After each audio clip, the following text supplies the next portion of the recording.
So guys, ayan dumating na nga yung tube ice namin. So bale yung tube ice po namin na binebenta ay pinipick up lang po namin yan sa planta.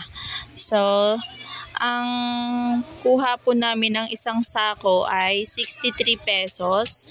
Murang-mura kasi kapag deliver po ay masyado nang mahal dahil ang deliver po sa amin dito ay 90 to 100 pesos po isang sako at wala pa pong pasobra yon.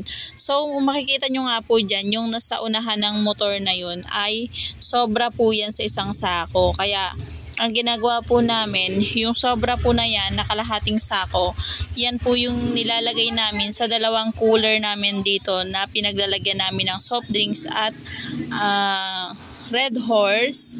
Yan po yung ginagamit namin na pangpalamig namin sa aming mga debote guys. So, murang-mura na po yung tube ice namin. 63 pesos lang po yan. Mas malaking tipid po, lalo na sa kuryente. Yan ang gamit naming pangpalamig guys.